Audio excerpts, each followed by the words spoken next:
యాదవ్ను మాట్లాడవలసిందా కోరుతున్నా.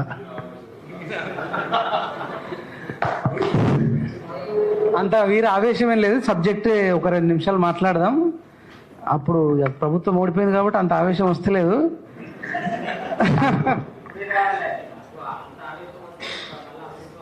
లేదు, రైట్. ఇప్పుడు ఒక్కడే కాదు, ప్రతి ఒక్కడు బాధ్యత. ఈ దేశంలో పుట్టిన ప్రతి ఒక్కడు ఆవేశంతో రెచ్చిపోవాలి, ఒక్కడితో అయ్యేది కాదు.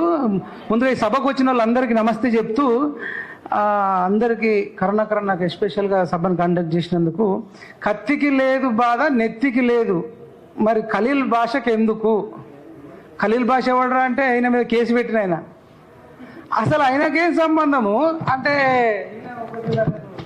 షాక్ అవుతున్నా చదివితే. ఇదేంటి, ఇరు వర్గాల మధ్యలో శత్రుత్వం పెరగడానికి కారణం అయినందున ఖలీల్ భాష తండ్రి బషీర్ అహ్మద్ అబ్బాస్ నాగర్ కర్నూలు ఉన్న వ్యక్తి కర్నూలులో సెటిల్ అయ్యి అంత ఈయన క్యాండిడేటే డిఫరెంట్ ఉన్నాడు. నాగర్ కర్నూలు నుంచి కర్నూలుకు పోయిండు.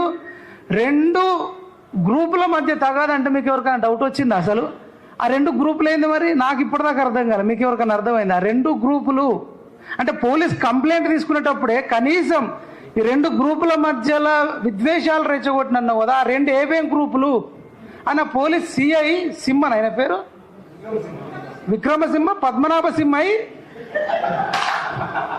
కనీసం ఒక పోలీస్ జాబ్ చేస్తున్నావు సిఐ, సర్కిల్ ఇన్స్పెక్టర్, 2 గ్రూపుల మధ్య తగాదాలు అన్నావు, 2 గ్రూపుల మధ్యలో విద్వేషాలు అన్నావు. ఆ 2 గ్రూపులు ఏంది అంటే మేలు ఫీమేలా, లేకపోతే హిందూ ముస్లిమా, ఆంధ్ర తెలంగాణనా? అసలు నువ్వేవాడు? నీ మనోభావాలు ఎందుకు దెబ్బతిన్నాయి? ఇంతమంది 10 కోట్ల జనాభాలో నీ మనోభావాలు దెబ్బతిని నిద్ర పట్టలేదా? అంటే ఈ డింగ్రీ బ్యాచ్ ఒకటి ఉంటుంది. ఎందుకు ఇదంతా చెప్తున్నావు అంటే, అక్రమ కేసులు పెట్టేటోళ్ళ మీద నిజంగా కేసులు బుక్ చేసే చట్టాలు బలంగా రాకపోతే ఏ నయానో భయానో తీసుకొని ఎవరి మీద పడితే వాళ్ళ మీద కేసులు పెట్టేటోళ్ళ సంఖ్య ఎక్కువైపోయింది. అంటే ఇంత దారుణంగా ఏందన్నట్టు ఎత్తుకపోవడం అంటే ఏబిఎస్ కార్పస్ వేసేదాకా పోలీసులు విడుదల చేయరు. అంటే నాకు అర్థమైందంటే అప్పుడప్పుడు అనిపిస్తుంది, ఈ పోలీసు వాళ్ళు మనకు అవసరమా? ఈ పోలీస్ స్టేషన్లు అవసరమా? వీళ్ళు ఉన్నదే మంచోన్ని అరెస్ట్ చేసి కొట్టడానికే. ఎవడు మంచి మాట్లాడితే వాడిని కొట్టాలా అనడానికే డౌట్ వస్తుంది. ఎందుకంటే ఇలా 2 రాష్ట్రాలలో పొద్దున్న లేచిన నుంచి 4 గంటలకే సుప్రభాతం పాడినట్టు బెల్ట్ షాపులు ఓపెన్ అయితే తాగి అంటే తాగినో అంటే బెల్ట్ షాపులు అక్రమంగా అమ్ముతుంటే ఒక్కొన్ని అరెస్ట్ చేయరు పోలీసు వాళ్ళు. గంజాయి అమ్మటని అరెస్ట్ చేయరు పోలీసు వాళ్ళు, నో పోలీస్. గంజాయి అమ్మితే నో పోలీస్, బెల్ట్ షాపులు అమ్మితే నో పోలీస్. కానీ ఎవడన్నా ప్రశ్నిస్తే అప్పుడు వస్తారయ్యా పోలీస్.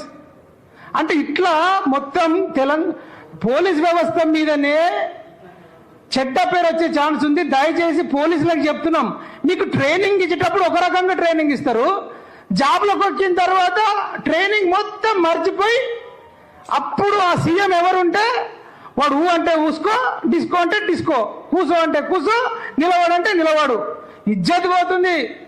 అందుకనే భారతదేశంలో ఈ పోలీస్ వ్యవస్థ సపరేట్ ఉండేటట్టు చట్టాలు రావాలి. ఈ హైదరాబాద్ నుంచి కర్నూలు దాకా తీసుకుపోన్నా ఆయన ఏం నేరం చేసిండయా?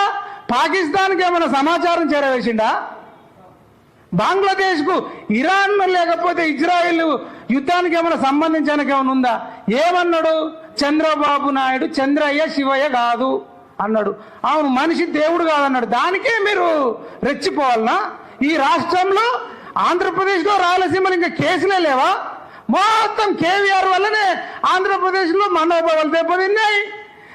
ఇరు వర్గాల మధ్యలో గ్రూపులు అయినాయి. ఎవడు అన్నం తింటలేడు, ఎవడు మందు తాగుతలేడు, ఎవడు పిల్లలను కొడతలేడు.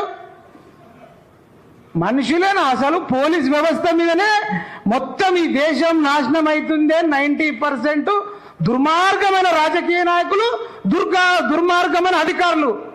ఒక్కొక్క పోలీసు వాళ్ళు కావచ్చు, అధికారులు కావచ్చు, 1000 కోట్లు, రాజకీయ నాయకులు 1000 కోట్లు అడిగిండు చంద్రబాబు నాయుడుకు. 2 ఎకరాలు ఉండే 2 లక్షల కోట్లు ఎట్లొచ్చినాయను వీలైతే సమాధానం చెప్పండి. ఆయన తప్పు మాట్లాడితే కౌంటర్ వేయండి. అంతేగాని పోతాం ఎత్తుకపోతాం అసలు ఇట్లేమో నెక్స్ట్ చట్టాలు రావాలి. ఎవరైనా అక్రమంగా నోటీస్ ఇవ్వకుండా ఎత్తుకపోవడానికి మీకు హక్కులు ఉంటాయా? అంటే పోలీస్ యూనిఫామ్ వేయంగానే కొమ్ములు వస్తాయా? పోలీసులు చట్టానికి ఏమన్నా అతీతులా? దయచేసి పోలీస్ వ్యవస్థకు కానీ ఈ అక్రమంగా కేసులు పెట్టేటోళ్ళకి కానీ మేము చెప్తున్నాం, ఈ ఖలీల్ పాషా గారి మీద మనం కేసు పెట్టాలి. హైదరాబాద్లో వాడు కర్నూలు నుంచి హైదరాబాద్కు రావాలి.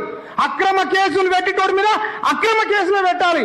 ఇదే ఎల్బీ నగర్లో పోలీస్ స్టేషన్కి వస్తాం, ఇగో వీడు మా మీద అక్రమంగా కేసు పెట్టిండు, వీడి మీద కేసు పెడుతున్నాం, మా కుటుంబ సభ్యులు మరి అనేక విధాలుగా బాధపడ్డరు, మరి కొట్టడం వల్ల చిత్రవద పెట్టడం వల్ల బాధపడ్డరు. కాబట్టి ఆ బాధకు కారణం ఆ ఖలీల్ భాషను మరి కారణం కాబట్టి కేసు పెడుతున్నామంటే ఎల్బీ నగర్ పోలీస్ స్టేషన్లో మరి కేసు తీసుకుంటారా తీసుకోరా చూద్దాం. అసలు కొట్టడానికి మీకేం హక్కులు ఉన్నాయా? శిక్షిస్తే న్యాయస్థానం శిక్షిస్తుంది. జడ్జి గారు న్యాయమూర్తి, న్యాయమా అన్యాయమా చెప్పేది న్యాయమూర్తి ఆ పోలీసు వల్ల. What is police duty? Police వాళ్ళ డ్యూటీ ఏంది? ఏమన్నా మన పేరేమో సాయి కుమార్ ఉంటాడు, పోలీస్ జాబ్ ఒకటి ఉంటుంది. అట్లా కాదు, ఇట్లా ఉండదు. అట్లా న్యాయమూర్తి ముందు హాజరుపరచాలి, న్యాయమూర్తి చెప్పే దాన్ని బట్టి శిక్ష ఉంటుంది. కానీ మీరంతటా మీరే ఆయన ఏదో గంజాయి అమ్మినట్టు, డ్రగ్స్ అమ్మినట్టు 90% రాజకీయ నాయకులు పెద్ద దొంగలు. మీకు వీలైతే ఆ రాజకీయ నాయకులను లోపటేసి కుమ్మురి.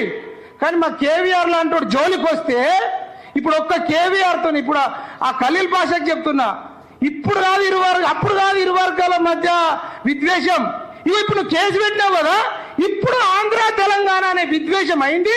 ఇప్పుడు ఒక కేవీఆర్ కాదు 100 మంది కేవీఆర్లు రేపటి నుంచి చంద్రబాబు నాయుడిని శివయ్య కాదు కాదు అని ప్రశ్నిస్తాం. ఇక ఎంతమంది 3rd డిగ్రీలు ఇస్తావో 4th డిగ్రీ ఇస్తావో నీకు ఇష్టం ఉన్నట్టు ఇచ్చుకో.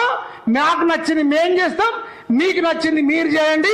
జై తెలంగాణ, జై జవాన్, జై కిసాన్, జై హింద్. Thank you Maipal Yadav.